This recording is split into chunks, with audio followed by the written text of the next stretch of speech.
The online Cantina event exceeded our expectations, and we have a new community manager. So we're going to talk about that and more on this episode of the Escape Podcast for Star Wars The Old Republic. Our broadcast astromech today is EPC 362. And playing alongside me is Seema. Hi, Seema. How's it going? Hey, Max. I'm more or less in a pizza coma right now. I know why. Yes, because speaking of The Mandalorian, my sister thought it was Friday, so she ordered pizza because we usually get together on Friday because she's in my bubble and we watch The Mandalorian and eat pizza.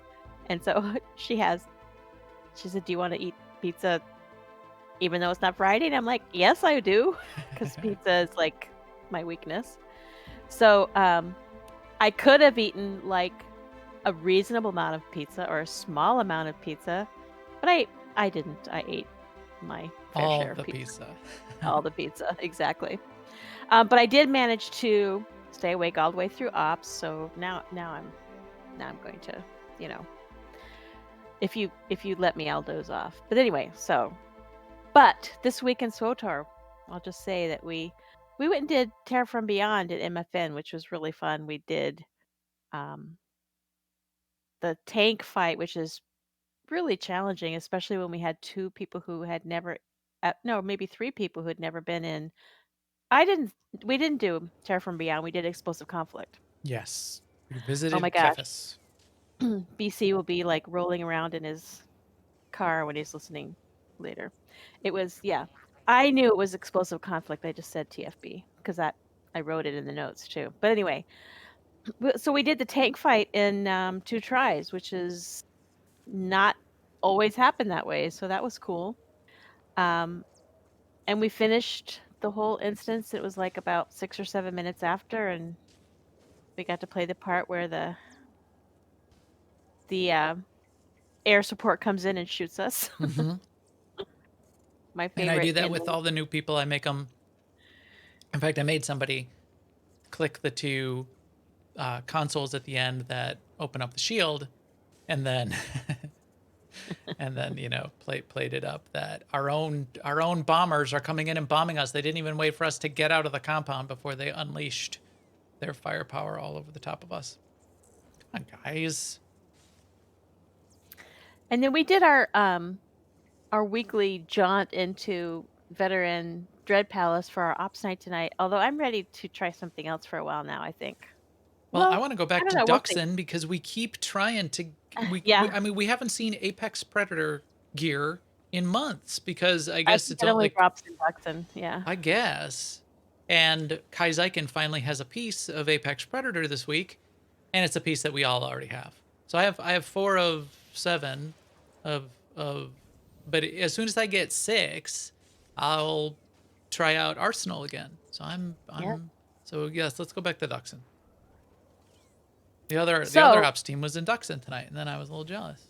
So yeah. So I this week, or was it last week? But really recently, SWTORista published her database of all the pets in SWTOR with pictures and like information about a note about the source of each one. And it occurred to me that maybe I will take on a little side project of getting all the pets. So I've been looking at that. I started with the achievement ones, and I really just started this afternoon, but I was gonna stop at the first achievement one that I don't have and then go work on the achievement. And the first achievement one I don't have, I already have the achievement for.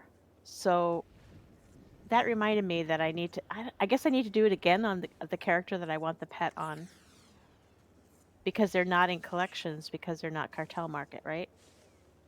I guess, yes. I mean, I didn't find it in collections anyway. But anyway, so that's kind of my little side project that I think I'm gonna start on. And I think that'll be rewarding and a fun thing to do. And I appreciate SWTORista for, gosh, a lot of work must have gone into that. So thank you, SWTORista. So how are things with you, Max? Doing well, thanks for asking. I tanked Explosive Conflict. That's always fun. Tell the story as we go. did a bunch of inventory management. So I've been bouncing around a little bit. I've been doing a little bit of World of Warcraft because they've got that expansion out. The key thing I was able to get done there was get my inventory sort of like all in a state where it was I can like clear my bags every day, and I still can't do that in Star Wars. So I was trying to do that and set up a system, and I did declare bankruptcy earlier, and instead of like checking all of the shot tech pieces that I had to see if it had an R2 mod in it, like I just uh, disassembled a whole bunch of stuff. I just like declare bankruptcy. I'm gonna clear it all out. I'm just gonna delete all that stuff, and I've got saved collections of pieces and parts that I could put together relatively optimal sets. I'm to the point where I can just be deleting stuff. I don't need to check every single piece that comes out of every single box. I'll never be able to clear it all out. So I've got to do that more. But now we're at the end of an ops night, and my inventory is all filled up with junk again. Yep. Yep. Last 3 minutes. But here's my 4 Apex Predator pieces, and I keep that in my bag because if I don't, then I forget which pieces I have, and I don't know to roll on them or not. Why do I have a stack of 9,999 scavenged scrap and then another stack of 6,937 scavenged scrap? I don't know. But I've got 2 stacks of the green, a full 10K stack of it. So, there's more I could do, but that's part of what I was doing on a few characters, because we're also switching back and forth. So I had all my gear on my 2 Republic characters, so I was cleaning those up. My 2 Imperial characters also then needed to get cleaned up. So good times with the old inventory management there. The inventory boss gonna I mean, do that. I don't really feel like I'm a hoarder. It's just that, like, if you let it go for 1 week, your bags are full. Yeah. I mean, if you just do stuff, your bag fills up with like, and these you do conquest, and you get like these crates, the large conquest equipment crates. They're filled with 5 or 6 items. I couldn't even open all of these boxes in my inventory if I wanted, and I've got like a bank tab filled with boxes. So at some point I was getting so lazy and just wanted to clear out my inventory. I just took a full bank tab and just started just putting boxes in it. So then they were like not in my inventory anymore, but I they know. weren't deleted. I did that too recently, and the really sad thing about it is I spent like a couple of hours opening everything and cleaning it out and getting, you know, making a lot of room, and within a week it was all that work was undone. I wish I, you could I, set like a filter of these are the mods and enhancements that I would keep. And if it's not that, then just give me credits or tech frags or something, and don't even put so it in my yeah, inventory. right, because even the act of, going through and clicking them and to move them over, like I only keep mods. I get rid of everything, armorings, Yep. gears, implants, everything because I have a supply of all of them. And then the mods, I'm just keeping an eye out for the min-max ones, like that matters, but I do. Um, and then sometimes I'll keep if a certain set piece I Right. might keep. I will keep But I will keep set pieces, named set pieces besides, well, nothing on Duranian that gets disassembled right right, away. no, yeah. Shawtech, I will often look at the mod, and if it's an R235, then I will keep it. If it's a yeah, I always look at the mod on every piece if it's a Yeah, 306 mod. yeah, But even though I've really, really simplified, I don't, my rule set, it's still a giant pain to go through and do it, yeah. And especially when you have to do it on every character. I've left my rule set a little bit more complicated, and I've got it written down somewhere. But the accuracy enhancements and the alacrity enhancements, if you wanted to min max accuracy and alacrity on a character, there are a mix like like 9 different alacrity enhancements. You only need 3 of them, but it's 3 different combinations of 3. So there's like 9 that you could be keeping an eye out for, like 8 or 9 of them. So Again, it's work, work, work. Anyway, Work, work, work. speaking of work, BioWare's been doing a ton of work. Let's read about it in the news. Now, an Imperial News Network report.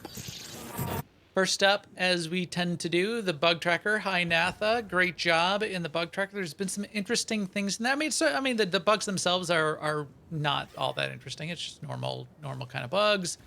One I thought that was interesting was cleaning up the GTN categories.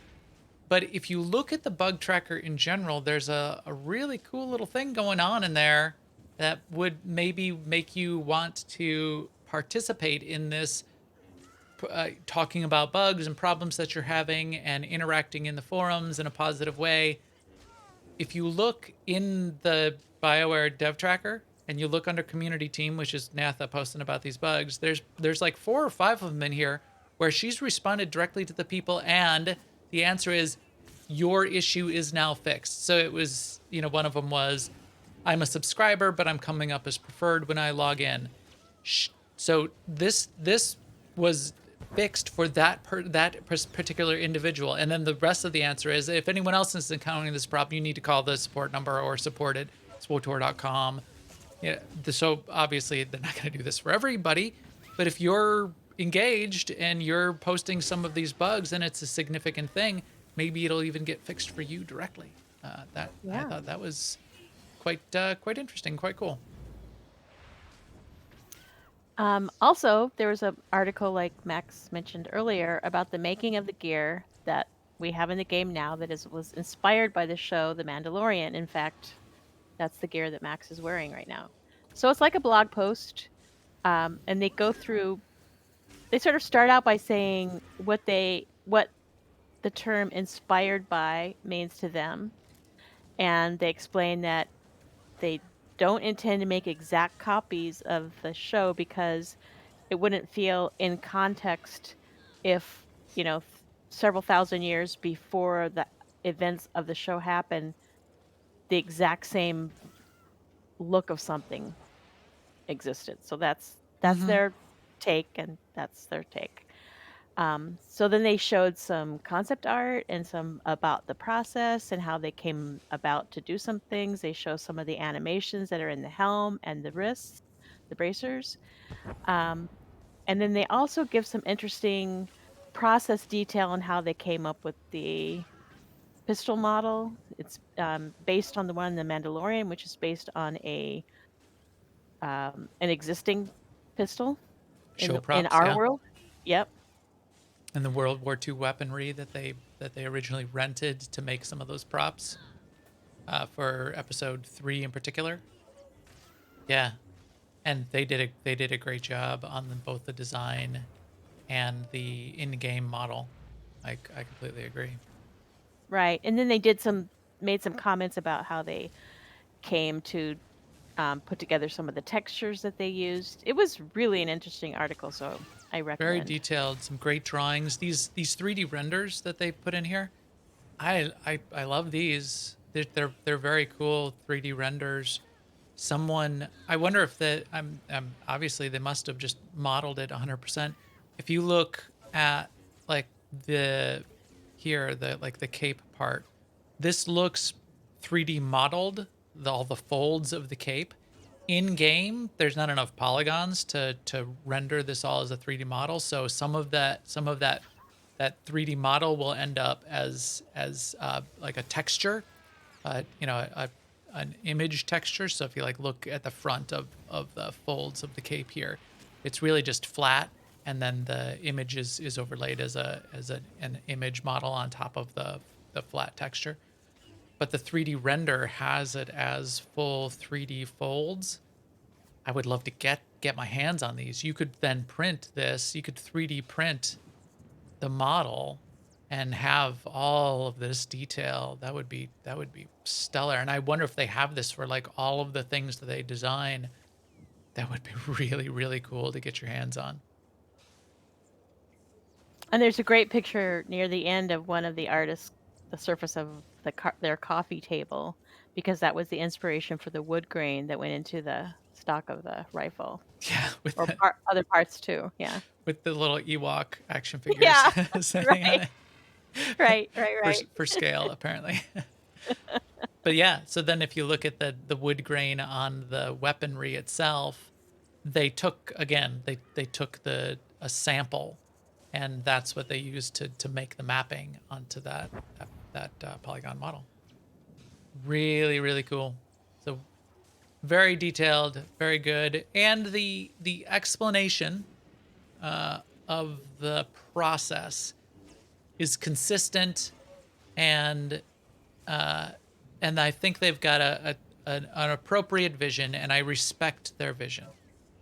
However, I wouldn't mind them, breaking that vision just a little bit. I mean, maybe we could have an exact replica of, Din Djarin's armor in the game, and I would be willing to bite the bullet and suspend disbelief for 3 seconds in order to get that, because, and this is my mini rant of the week. Here's, if you want an exact replica of Din Djarin's armor and a baby Yoda to go play with, well, I guess then we all have to just go play Fortnite, because that is now in Fortnite. So right. we can't get it in Star Wars, but apparently you can get it in Fortnite, and that's okay for everybody. I get that it's the vision, and as I said, I respect it for Star Wars: The Old Republic. They want to keep consistent, nearly canon like experience. But there's like, but they get it. Why can't?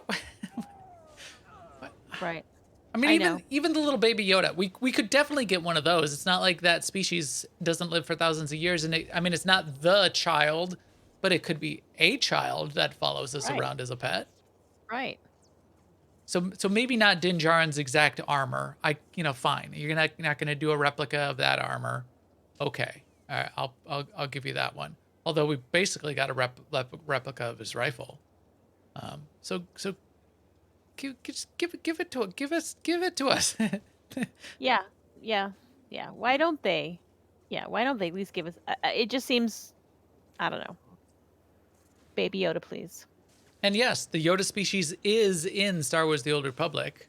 There's one in the Jedi story on the Revan storyline. Those crazy names of all of the Revan assault, Jedi prisoner, blah blah blah, whatever. But so give us a baby one, and it's a different baby one. They've all been babies at some point. Give us a baby Yoda. All right, fine. Right. I mean, maybe Fortnite did pay for it, but it's definitely not exclusive to Fortnite. Because like Max pointed out to me earlier today, you can get a baby Yoda Chia pet. Right, and there's baby Yoda in The Sims.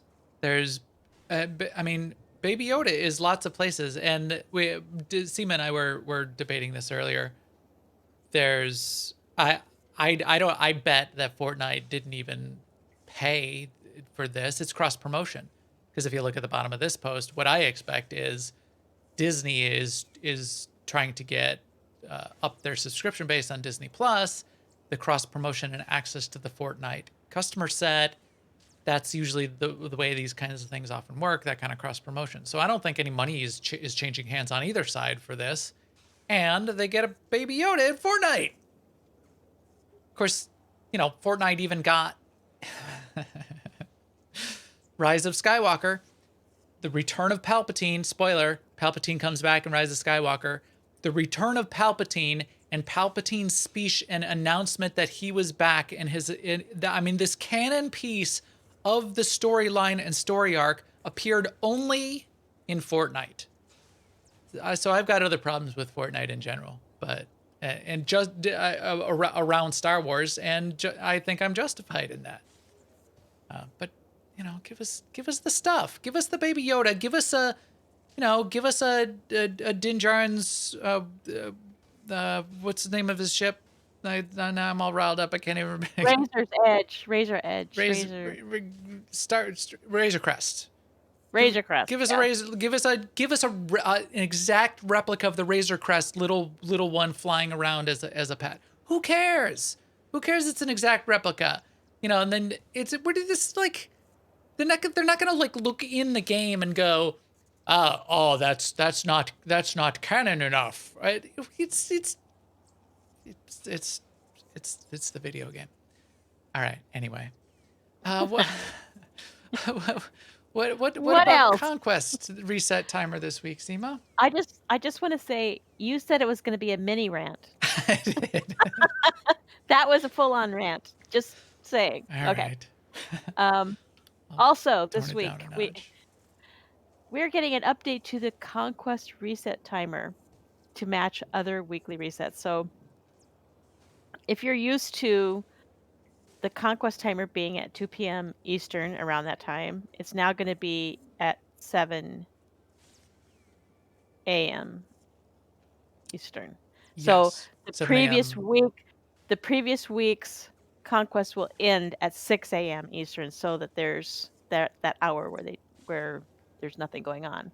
Yeah. So if you're in the habit, like I have been, of doing Conquest during coffee and contemplation in the morning, it will be Monday morning instead of it will be last week's Conquest. I mean, Tuesday morning instead of it still being last week's Conquest, it'll be this week's I mean, unless you're a really early riser. That's 5 a.m. end of Conquest Central Time. The Yeah. So I mean, center of the galaxy time, the time zone that matters. basically, when you go to bed, it'll be over basically, unless you are in the habit of getting up at 4 to finish Conquest. I'm up. I'll Oh be up wait, all night. I'll just stay up all night. Let's, but I ride it to mean, the end. this is like everything else. It's just a scheduling thing. We'll get used to it, and Yeah. it has been confusing in the past. I don't know why it was set in the afternoon when everything else was resetting in the morning, but now they're going to be all together. Right. Right. Yeah. Yeah. I think it makes sense. I think the other way did not. Yeah. I think you're right. So, let's see. Also in the news, if you're listening to my voice live, then the unlock sale is going to be wrapping up tomorrow. If you're picking this up when I finally got around to producing it in the afternoon, you might have like one more hour of the unlock sale going on. I think Friday at 7 p.m. Central or something like that is when it's wrapping up. I love the unlock sales. I always save up coins for unlock sales for anything that I have picked up, usually off the GTN. Then I unlock it for my entire legacy. That's kind of cool. We were talking about it in the pre-show, I did pick up this Mandalorian bundle. I want the weapon, and I want the weapon on my mercenary, which you can't use because it's a blaster rifle, which you can only use in 2 classes in the game.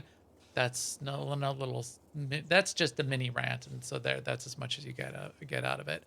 I was able to equip it on my HK droid here. You can sort of see down here. He's got it on his back. I want to play with it. I'm probably going to put it on my Vanguard just because it's got the amazing kill effect. Disintegration. No disintegrations. I love that concept of the kill effect. But I want it on my mercenary. Why would I not? But I had a bunch of coins, just subscription coins. I don't use them ever. I don't buy crates or anything. And I had plenty sitting around, so I finally I went and got it, especially so I could get the weapons. The armor set I like though too, and in fact I like it even more than I thought I did originally. And the animation parts of the helmet, like if you look here, how the eyepiece pops down and the arm piece animates, I do like those elements. Any kind of like of that animation, things lighting up and those kinds of things. So, And that follows your crystal color, the oh, little thing on your really? hat. Yeah. Really? Well, that is cool. I guess I mean, according to the article. the like the little lights and stuff on my hat. What is I guess my crystal color must be red. Yeah, and your guns are kind of distracting. I know, cause I know what you mean. See, Oh my god. my guns are. If I had a nickel for every time I heard that, Seema, I would buy another cartel armor set. You walked Okay. right into that. Yeah, I did. All right, go to this next one because this is very cool. All right, so we have a new person, a new community manager, JackieKo. So that got announced this week. So that's it. She says she's going to be reading the forums and getting to know our environment here before she, I don't know, makes a post, another post. So she put that, and I called that out. She put that in her where's her? Let me find that in the dev tracker where she says, hey everybody, thanks, thanks and yes, this is me. All right, here it is. And what does she say? I'm Jackie. I'm incredibly excited to be here, and we love that she is. And we'll talk about why in just a second. But she says over the next few weeks, I'll be going through the forums, building an understanding of the community, and getting to know you all. No, stop. Don't do it. Don't. Turn back. Did I write it up? No, I put it. I think I was IMing Seema earlier. I was like, 2 weeks from now. Well, I spent time going through the forums and building an understanding of the community, and as a result, I'm tendering my resignation as Right. of this moment. So, Right. Today is thank my you last all. day. I realize that that this universe is a shit show. But we are joking because she's Yes. she's a experienced community manager, so Yeah. this is not her first rodeo. So she knows what gaming communities are like, and she's here anyway. Right. So this is a listing of her experience. I think out of LinkedIn, SWTOR grabbed this, I think, off of LinkedIn. She has been in the industry and in business for a while. She's done quite a bit of stuff, including significant community manager experience at multiple game studios. And she's also worked in corporate America and understands project management, and so she's kind of relatively serious business. And I think that's a really good move on BioWare's part to bring in a professional. Not that we don't already have professionals, but I mean she's not like an entry level person, and that's great to see that they're continuing to invest in the team and investing in experienced people. And this is just all we're seeing in the sort of like in the public part of the community team. Now we've got Daniel, we've got Eric, we've got Natho, we've got and now we've got Jackie. That team is continuing to grow. This is good. This is a good thing. So Right. of And course like we're you said, saying, does she have those are Musco just level of experience? I mean, frankly, she has more than Musco level of experience when Musco started. Musco now has, he's been a very successful and experienced community manager for BioWare for a number of years now. So I think it sort of matches. But when Musco started, Musco didn't have a ton of community manager experience like Jackie has. I don't think. I may be wrong, but but it's great to see. It's great to see an experienced team continuing to develop in that way. And sorry, Seema, I stepped on you there.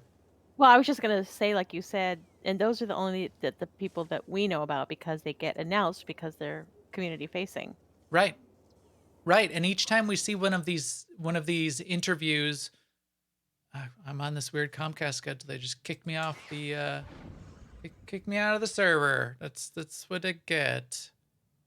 Usually, it's the timing of Comcast kicking me out of Star Wars is usually synced, so it happens before and after the podcast. But tonight it's out of sync. So anyway, very good sign, and I agree that it's good to see, and it's only the pieces that we're seeing that are the public facing roles.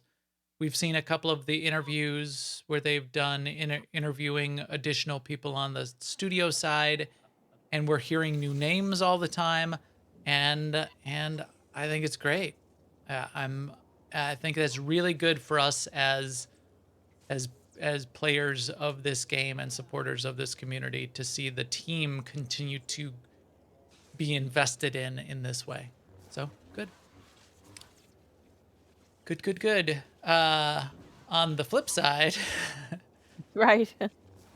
We also saw this. So there's just a ton of news today, and I know we're spending a lot of time on the news, and this is part of the reason.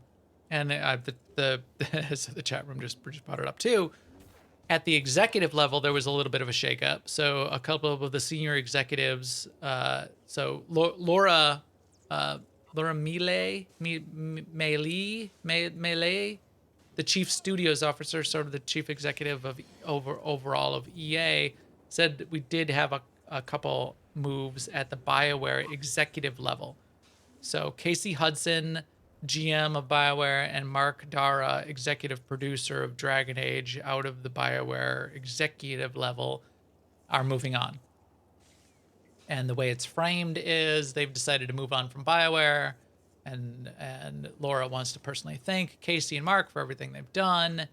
They have a little bit of write-up of their own. Casey and Mark did and I didn't read through Casey and Mark's write-up yet anyway, so I don't have any good tea to pour out over this. I don't know if it was they have interesting things that they want to go off and do, because some other that happens a lot of times in every industry really, but the game industry, people have other projects that they want to go and do, and you're not necessarily going to stay in one spot for 20 years. That's actually quite rare. It's also very rare in corporate America. But it sometimes it's a combination of I have things that I want to go do. Sometimes it's that combined with, the coach and the general manager of the baseball team thinks the coaching staff would like to go in a different direction, and and we would like to encourage you to seek out new opportunities, if you know what I mean. So I don't know if that figured into this at all either, but we'll see. Well, I read a little bit of hers, and Casey's. I mean, yeah, she's been at BioWare for 20 years. Oh I man, mean, that's a long run. that is a long run. So maybe it's time just to, Yeah. with that amount of experience and industry knowledge, Casey probably has very few opportunities to do something different within BioWare. At some point, you get to an executive level where you either become the CEO, and if you don't, then you can kind of keep doing what you're doing for forever, or you Right. go off and find something new to do. That happens all the time at sort of that senior executive level in even billion dollar organizations. The maker Yeah. marked you. Sorry, did I Nothing say personal. Casey? Casey, he. Sorry. Oh, Or I don't know. What is the chat room saying? Casey. Just Casey. I will just say Casey. I'm not familiar with Casey. Beyond me either. I'll just say saying Casey, they. Casey doing a great job. Great job, Regardless, Casey. that was just another thing that happened, and just more of this deluge of news that thankfully happened before the podcast this week and not after. I really appreciate that. Yeah. Yeah, thanks, guys. So, also, we got a post recently about the in-game events for December, which is pretty interesting because not only are we getting Pirate Incursion, and then the Rackles on Tatooine, and then the Swoop Races, and then the Pirate Incursion again, but also starting on December 15th, Life Day, which, we know about and we're looking forward to, but they posted a picture of, I don't know what those are. They threw that out at during the Cantina stream too. So it's I don't know if it's just pets you can get or you have to buy them or what, but it's a Wampa with a snowball head, which I thought was, I mean, I was so on that one, but they didn't show this other one on the stream that I remember. I wasn't, my eyes weren't glued to the screen. I was doing other things and having fun and listening to it. And but whatever this other thing is, I like better. I want one of those. It looks like it's got bird feet, and then it's like two snowballs, a little snowball face bird thing. I want one of those. I don't know what it is. I wonder if that's what happens when you throw a snowball at a bird thing pet I or a don't know. Wampa. I don't know. They made it seem like the Wampa was a pet, like with the snowball head that was just a thing, and you could get that thing Well, the article just says and more, so it's in and the and more more. part. Yeah. Well, there you go, and more. Um, Also 9-year anniversary, December 15th to January 5th. So that is the same. Those are the same dates for Life Day, 9-year anniversary. And this begins at begins and ends at 4 a.m. PST, which conforms to the the timing The change they made for Conquest too. the whole reset time, Yeah. the 11 UTC or whatever. But there will be, as usual, a special anniversary personnel vendor where you can buy things. Mm-hmm. Fireworks. This is where you can buy the Senya Pizza Coma Holo statue. Um, some some stuff for your stronghold. Some And chips for your you can stronghold. buy the unlock for the Coruscant and Dromaka strongholds at a discount. So, and they said that. They said it right here. Each year, they price those strongholds as the number of credits equal to the year of the anniversary. So this year, that it's gone up and it's now 9 credits each to if you have not yet unlocked Coruscant and Dromaka. I would Yeah, highly recommend you take advantage of it now because next year, 10 credits, if you can that's believe right. that. It's over a 10% increase.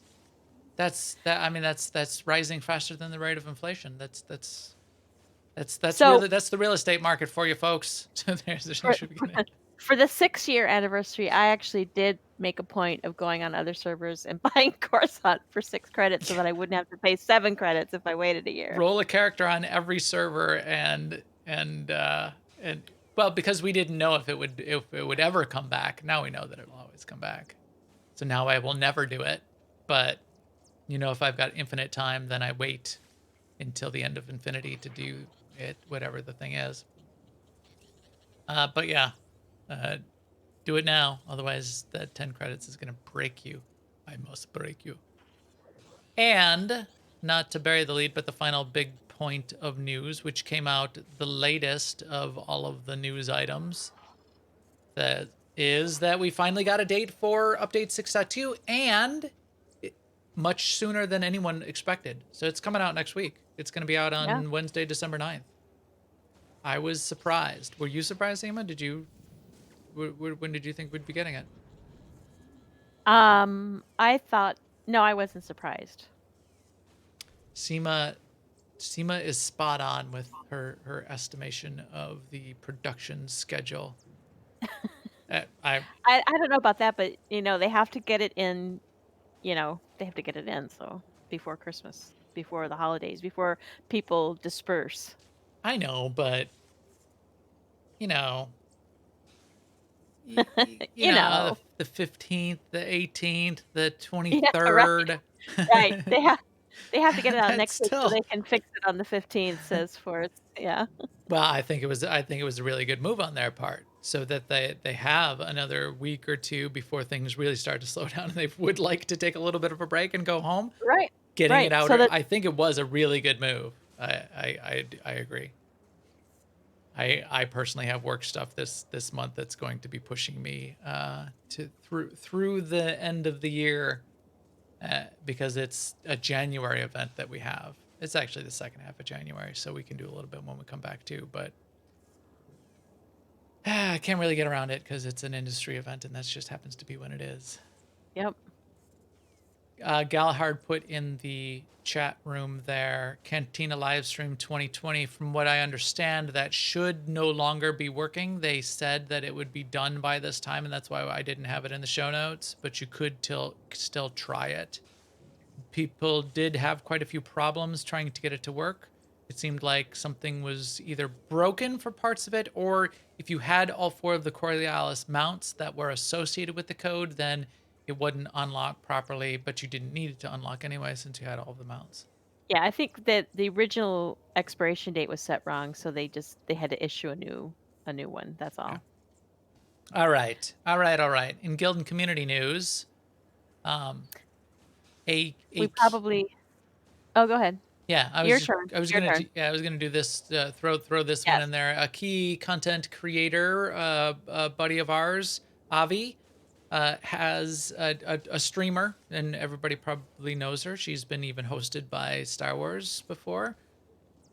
Running a big outfit competition. I almost said costume contest a couple times. No, it's outfit designer. So it's an outfit competition, and she collected up. I'm sure she got some help here from Eric and Daniel in some awards, some prizes for the outfit competition, including a 30-day subscription, cartel coins, cartel market item of choice. That's like the Uber reward that BioWare can give out, whereas you can go in and get any single item, not a box of items, but any single item you would like to get out of the cartel market.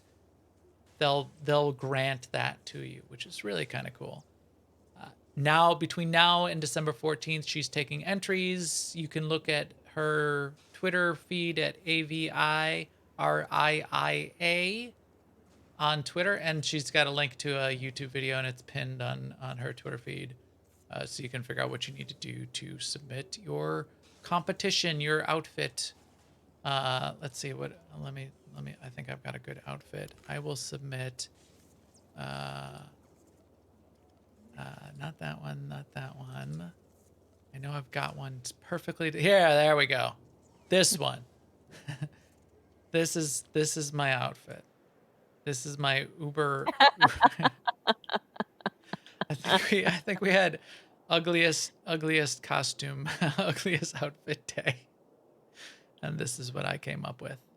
Yeah, I like it. You have a good talent for that. I have a good talent for ugly outfits. Yes. How about our guild, our community news, Seema? Hey, including what happened on the AIE podcast. I didn't put a note in there for that. You can mention that.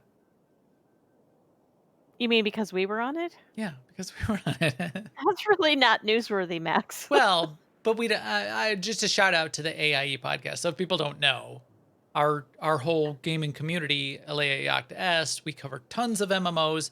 Once every 2 weeks, we have, and this has been, we have a 10-year running podcast for our guild, the AIE podcast, which we've got a great team that runs it. That team has changed over the years, but the last couple of years, it's been Tetsemi and Makala and Mewcow. They do a great job. They rotate in some of the directors and hosts and guild leaders from some of our various divisions, and yes, we were on it. So just to be clear, the fact that we were on it is what I meant when I said it's not really newsworthy. Right. But yeah. Right. Yeah, and you're absolutely right as far as I'm concerned. We're on it. We usually go on it every 9 or 10 weeks or so because on that podcast we sort of cycle through all the games. So when they get back around to SWTOR, it might be Max and me, or it might be some other people or whatever. But yeah, so we got on there. We talked about SWTOR and a little bit about WoW too, because WoW had an X-Pack drop this week. Yes, it but I did. also want to say we are going to be doing. I mean, just to say that the date for December Mega is not set yet. But if you want to, if you have ideas for it, for sure, contact Marcus because he's looking for ideas. But I'm sure what did we talk about? We said this beforehand. We talked about possibly doing A couple people Nightmare want Pilgrim. to do get some more Nightmare Pilgrim kills in. A couple people. Well, in December we almost always do, whether it's a mega or not. I'm sure we'll have some That's snowball true. nights. Yep. And yes, and maybe we'll get the snowball, whatever those things were. This But yeah, snow what ginkgo. yes, yes. Giz, So we'll for sure have a snowball night. yeah. Just a reminder too that on Friday nights, once a month is Mega, right? But the other Friday nights is split between our achievement group and Master Mode Flashpoint group. So Friday nights are always a good night to turn up if you want to do something. Yeah.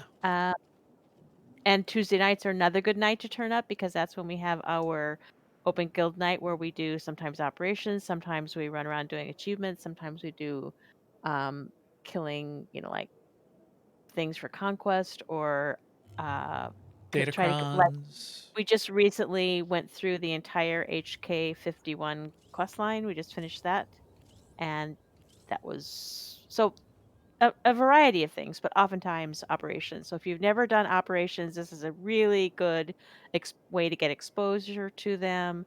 It's very low stress. Yeah, I recommend. It's really fun. Recommended. Yeah, absolutely. Uh, and certainly shout out to the chat room.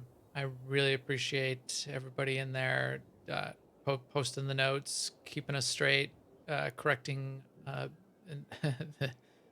the things that I tend to say wrong, which are quite a few things. The chat room's got a lot of work to do. A lot of work. Yeah, it's a big responsibility. But thanks to everybody in there. That was awesome. I see we got a whole ton of people in there tonight. If you ever do want to listen live and participate in the chat room, it's Thursday nights, 10:30 p.m. Central. We turn it on before the show starts. We do a little show prep, then we have it on during the show, and then we have it on afterwards for a little bit as well. So thank you, chat room. We will catch up with you afterwards. But now, oh, I didn't change my stupid. Oh, well, this is kind of. Deep in the ancient, monster-infested tomb of Marka not what I wanted Ragnos, to do. there is a holocron filled with dark secrets and encased in a great stone monument. I had a reason that I was gonna maybe do that drop-in, but I don't even remember what the segue was. But anyway, there was a cantina. Oh no, I had a better one. I should try to find it while. While you're vamping. Yeah, that's all right. I can't find it now. I'll find it next week because it just fits overall. It's the one where, uh, who's. I'll find it for next week and we'll talk about it. one of the companions says funny things about sort of being isolated and floating alone in a capsule, and I think we all sort of feel that way right now. And Yeah, that was true. that's a drop in I will have to add to the rotation. What I did want to talk about tonight and was mostly news, but we can spend the last 10 15 minutes here covering the Cantina event. Yeah, some of the highlights. Wow. I know, Exceeded right? my expectations. Yeah, how about you, Seema? I was really happy with it. I mean, I've never been to a live one. I've only watched the live ones. This was so much more fun than watching a live one. I agree. I imagine it was definitely more fun than trying to watch one of the live ones. I've been at multiple live ones. Let's see, I was at one of the original ones about, like 8 years ago in Chicago. I was at the Star Wars Celebration one in Chicago. I was at the Star Wars Celebration one in New York. I would say that the content and the things that they presented were better than any live cantina that they've ever done. The Mhm. experience, you know, being there live, it's only a handful of people. It's a couple hundred, but it's only a handful of people that get to That get experience to it. they But get to do that, yeah. if you get to go live, that's really cool. I mean, you get to just the best thing is hanging out with friends. So when I was in New York, it was me and Zen and BC and Marcus and Medulla was there. It was just. I mean, that was just us, just like going around and hang around after. And then, at the Cantina event, there's a couple new people. In fact, one of the people I met there and took a picture with just joined our guild about 2 weeks ago. So that part of it you can't get online as well. However, uh, the the content that they produced and the way they structured what they showed was awesome. It was awesome, wasn't it? Yeah, it was awesome. Yeah. Yes, it was. So Daniel has a thread up on the dev tracker, which goes through everything that they talked about and has time codes even built into it. So Daniel, really appreciate this. It was great to be able to go back. One of the biggest highlights, which I would certainly recommend you go and listen to, even if you want to sort of skip the year so far, and we're going to tell you about 6.2, which your favorite podcast probably already did a whole podcast episode about, 6.2 and what's coming and how the emote system works and that kind of thing. But what you should not miss are the interviews. What do you think? What do you think of the Yeah. interviews, Seema? I mean, I was, I don't know. I didn't know what to expect, but I loved Carrie Walgren. I mean, I loved what she talked about, when she talked about her character and how her character was, more untried in her earlier scenes, and that how her character and herself as an actor had sort of grown through the years, and how she had an appreciation for the story and Star Wars in general, and of course the community. I wasn't expecting that. And then when Nasir Dalal came on, and he was like this like velvet voiced beauty. God, that guy. I mean, and then he's a martial artist, and he's Yeah, he's like a also real. Okay, so he's, he's got this amazing voice, and you'll get, voice actor, you'll give him that, yeah, amazing voice. yeah. Let me You expect that, yeah. let me go to him. Go to that point in the video. It's like, all right, I'll give him that. He's, he's a voice actor, of course. He's got amazing voice, and he's got some acting talent. And oh yeah, in real life, he's also, super attractive, and he's like a real life ninja, and Right. and a super Star Wars fan, and Yes. it's like, oh, geez, guy, like He's like got everything. yeah, leave some, something for me to, have a niche where I, I can do something. I can do can you do Sean Connery? He can probably do a Sean Connery voice. I was gonna say, what do I yeah. got going on for me? I mean, and on top of all that, he had some very thoughtful answers to the questions. Yeah, I mean, so it wasn't like all three of them did. Oh, all three of them did. Yes. they're just Yes. amazing people. So yeah, it was in this. Here, I'll find it's in the Spirit of Vengeance portion of the segment when they started talking about the Spirit of Vengeance, the new Flashpoint, which we did our podcast episode on this, but this is where they switched over to him because he voices one of the new characters. But all three of them, you're absolutely right. Carrie, Noshir, and I mean, Carrie, incredible. Noshir, incredible people, just really amazing. Here we'll hear his voice. Yes, would he did happily motion do so. capture. That's right. High Right. Republic, if you're listening. Yes. Once Oh. for movie or show or in Just listen to his voice when he Yeah, talks. I'm here for you. So maybe a tricky question. First off, your setup looks amazing from here visibly. What has this is something that's certainly impacted everybody a lot, but Stop like talking, what has And so it's like I got the Sennheiser 416 and the Neumann U87 and learned how to he's also solder a and make tech my own nerd. XLR cables and put all this stuff in. We put like a heinous amount of money into this, and we were like, this may be a terrible mistake. Like, So, amazing voice.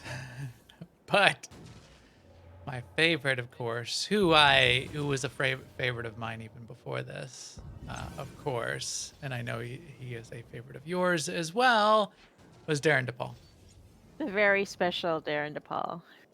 who just all right, everybody, and welcome. is We are just an joined by none amazing other- person in general, an amazing human being, an amazing geek, part of all sort of geek and gaming culture, and he does voices across the spectrum of games and other things that you might have played, and the contrast of and range that he has is just amazing. So he does Junker Jot, he does General Daroon, which is Darren, which is modeled off of him, and does Valkorian. And to hear him just like quickly even switch between those and what his inspiration was for those voices was spectacular. And his enthusiasm and just joy is just so infectious. Yeah. And his interview, it's a half hour of the segment. He'll just go forever. I mean, he'll talk about Star Wars. He'll talk about, gaming culture and games, and he'll do voices, and he would go. I feel like he would just go for 6 hours. He did this. I'm not going to be able to cue it up.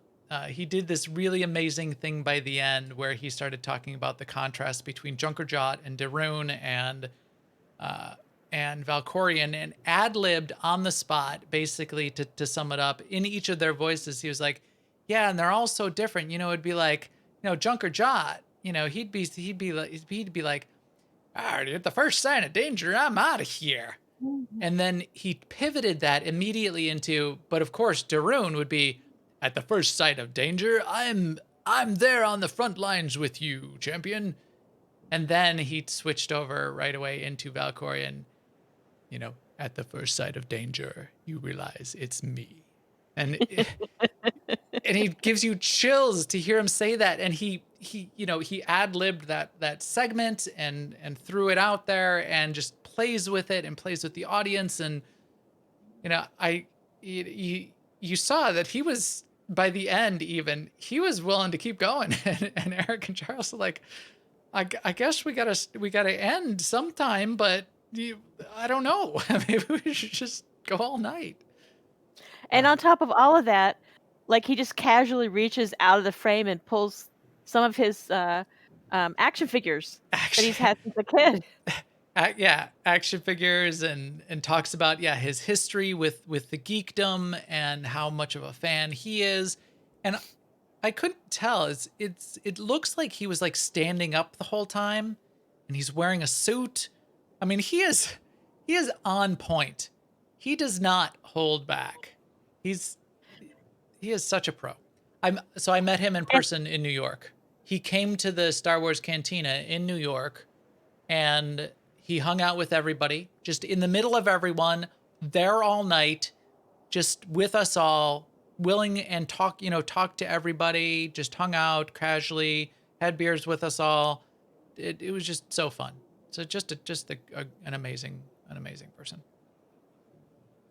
I mean, I also want to say too, like, here he is. He's had basically the starring role in the game story. He's played a major role and a medium role, and he also did the voice of a kitchen droid in the Feast of Prosperity, which had to be. I mean, and it's not like I can imagine. I mean, it's not like he's like, oh no, I'm above that because I'm this big successful person now. He's just like, okay, here's what a kitchen droid sounds like to me. Right. And I think that's awesome. And he talked about, so the chat room was saying, was SWTOR his big break for voice acting? No. No. In fact, he's a big time guy. And for him to, like, I feel like he's like, I mean, Star Wars: The Old Republic is a big deal, but it's not that big a deal compared to like the Blizzard stuff that he's done and movie stuff that he's done, like for the Warcraft movie. So he's done some bigger things. And one of the stories he tells is like him doing this kitchen droid. I guess for like the Warcraft movie, he did like a bunch of just like the random orc sounds and voices and stuff, to the point where he was like ruining his voice because he just wanted to do more. We're going to do more orc sounds today. I'm going to spend 18-hour workday doing orc sounds and orc grunts. so yeah, kitchen droid, sure, whatever. Get me in the studio. What do you want? 2 days, 3 days straight, we're just going to do kitchen droid sounds? I love it. Let's do it. It's like, where could you find someone that would do that kind of thing for you? I would pay all the money if I was a producer and needed somebody to do voice acting. I would do anything I could to get Darren on my team. And this is basically like a second career for him. I mean, not that acting is not acting, but I mean, he was a theater actor. Yeah. And his wife still is. Before he got into voice acting, and I just think there's really a lesson there that his level of energy and positivity and how he approaches life is not only a road to happiness, but it's a road to success. Right. I aspire to, right. Well, I guess we're already doing it, aren't we? We've done like 9 years of this podcast just for the fun of it. This is like the way of the Darren.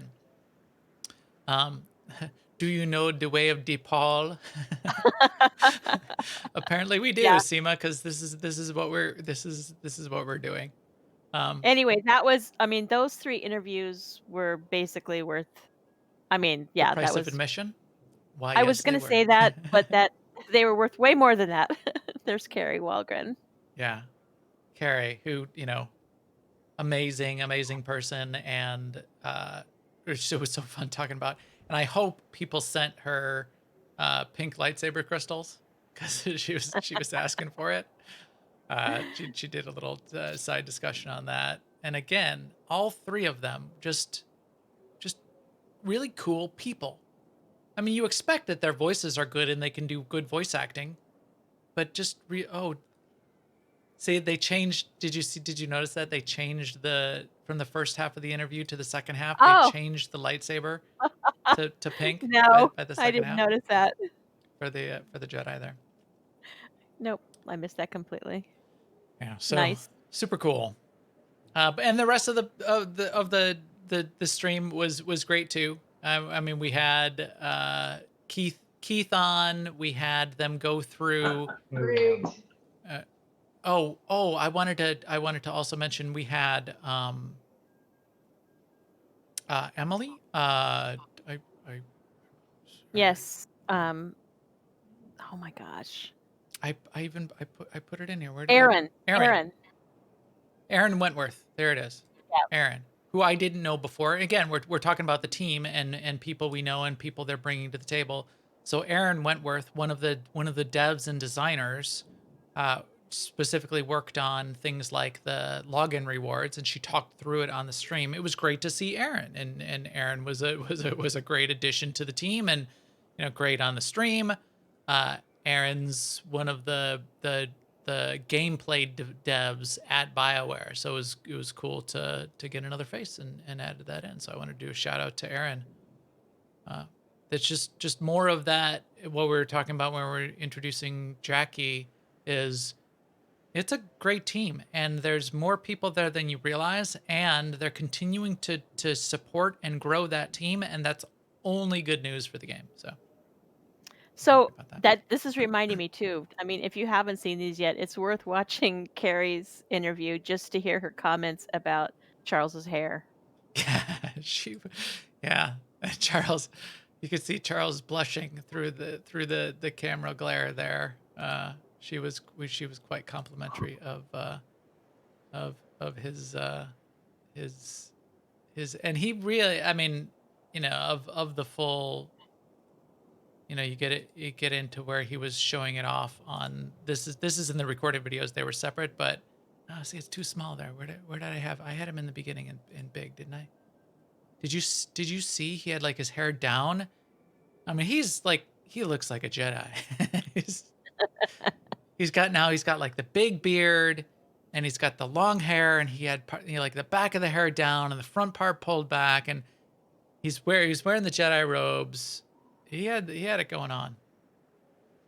Keith had the good mustache. Yeah, Keith actually has some fringe on the sides here as well, but he said it's really hard to see, so now he's just keeping the mustache part.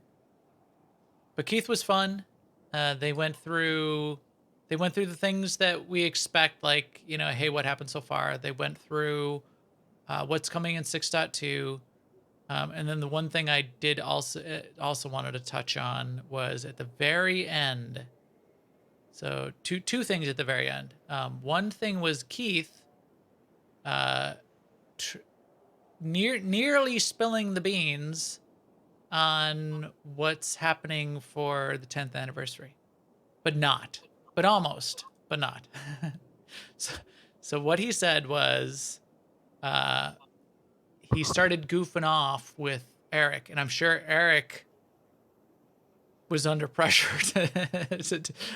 the marketing team and the production team, I'm sure, did not want leaks on what the plans are for the 10th anniversary, but they've been thinking about it for a long time, and Keith has alluded to this. And what Keith started to say was, So we shouldn't really be talking about the big content updates that are coming with the 10th anniversary. And Eric's like, no, we shouldn't be talking about that. And then Keith threw out a couple extra hints. And I've been trying to decompose this, and I asked some of the other, I asked SWTOR and Zam and those guys, what did you hear? Did anybody figure out what he was saying? He said something like, so we shouldn't tell them about the fact that we're expanding, and it got garbled. So we don't know what that one was. The two things that he said after that, though, was, so we also shouldn't tell them about the infrastructure changes and the things that are going to affect rendering. So that's what he said. That was one of the quotes. Things that will affect rendering. So, irresponsible speculation. My view is the graphics engine is going to change, and 10th anniversary, we're going to get a whole new graphics engine rework for Star Wars: The Old Republic that's going to set it up for the next 10 years.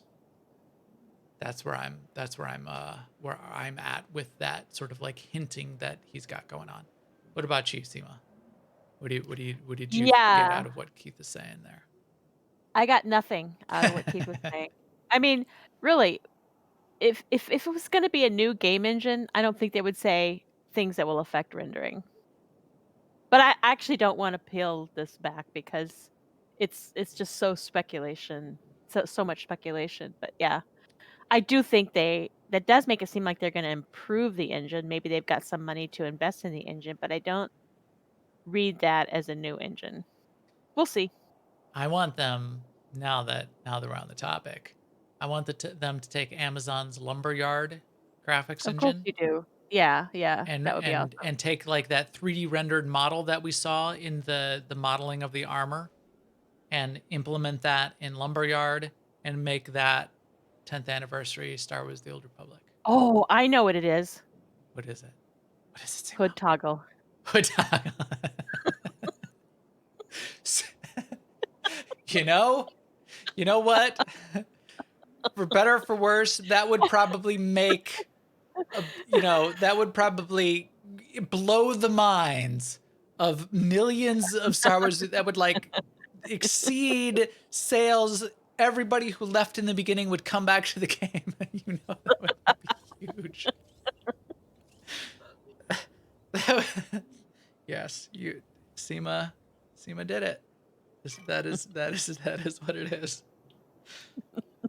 Anyway, so that was one thing. The second thing that they had at the very end was the trailer. The trailer for the 6.2. What is that part of the expansion called? We listed it out here. Echoes of Oblivion. So the Echoes of Oblivion is the continuation of the Satil Shan story part of what. Here I gotta pause it because it's starting here. Of what's going on. Satil Shan and her ship got lost, and Kira and Scourge they're teamed up, and so we've seen that part of the story already. It's the continuation of that piece of the story arc. We did get kind of spoilery here. If you don't want to hear anything about this little bit of content, so this is the last couple minutes of the podcast here. Block it out. I'll give you a count of 4.3 to pause. 1, 2, 3, 4, 4.3. We heard that Darren DePaul had done voice work for this segment of the content, so we know there's going to be some sort of, we expected a Valkorian voice, and they alluded to that. And then apparently Daniel put together this little bit of a trailer that takes some of the in-game footage and a couple extra things and puts it together in a little bit of a trailer for what's going to be coming for that part of the Echoes of Oblivion part of the story. Do we want to sort of let it play here while we talk about it for just a second, Seema? I think sure. So my view, my breakdown of this was, this looks pretty Mindscape-y to me, based on where the characters start. And there's Kira with our main character, and then we see Valkorian show up, and we see Valen, and we see Senya, this looks very Mindscape-y to me. So what I'm expecting is Satiel's trapped in a Mindscape, and then we even see Vitiate. So my view is there's like going to be like a whole Mindscape thing that you're going to have to go do, and this is like the last mental assault remnant of Valkorian Vitiate that still remains, that was a trap that was sprung on Satiel. The only thing that kind of threw me for a loop at the very end, which we just saw there, at the very last couple seconds, the voiceover that's going on there is the Vitiate voice saying, "You do not know the true face of power, but you will very soon. You will." And while that's happening, we're seeing Satiel Shan in the meditation stance, and then her eyes open. And her eyes aren't red, and if they were, that would have sealed the deal for me. So it could just be a scene that was set up, but like right there. I paused it just a second too late again.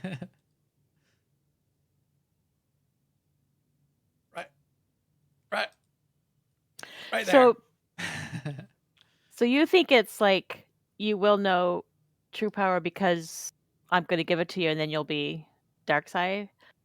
That it's gonna, yeah, like that we're I gonna have took to it to fight mean Satiel in some way, and that she's gonna be like dark, yeah, like dark side awakened, and the face of true power, and it's Satiel. I took it to mean that he was going to show her true power by, destroying her. By destroying her, by knocking her out, by a trapping her mentally into this mindscape, maybe. Yeah, whatever nefarious means. Yeah. I mean, something happened that she wasn't able to cope with, and took her out. So yeah, maybe it's that, and maybe we're getting the view of what led up to this.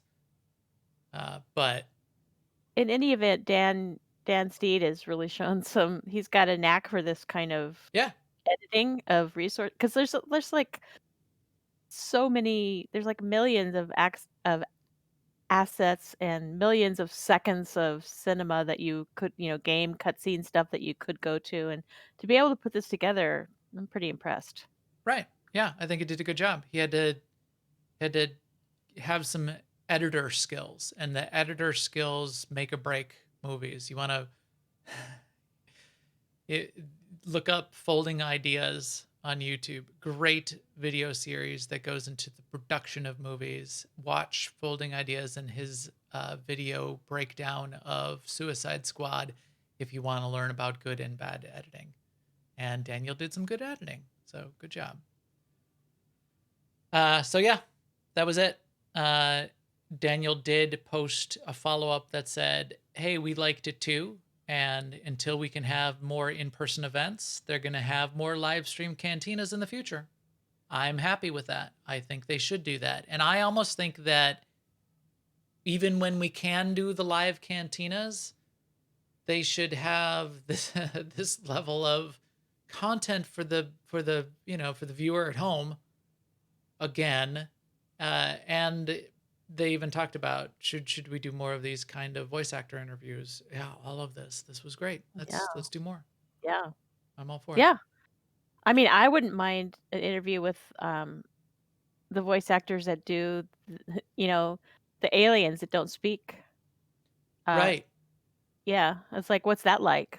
Right. And a lot of that they use just for stock alien voiceover, and has gotten us through where they haven't been able to get people in the studio. So the whole Feast of Prosperity was done with those alien voices that didn't have to be reproduced. And the swoop races. Who are the people that do those voices? Like the voice of the Nautilons and the voice of the Ortolans. I want to get them on camera doing an Ortolan voice. That would be really cool. Omitopi. Get our favorite Rhodians up there. Yeah. All right. Well, I think we're good for today. As we said, ton of news, and that's mostly what we're going through. And it was fun. I'm glad we had a bunch of news, because it was fun to talk through. Yeah. But with that, I think our EPC 362 droid is all filled up and ready to blast off into the galaxy and broadcast this podcast to all of you. Please keep up with us on Twitter at Max the Gray.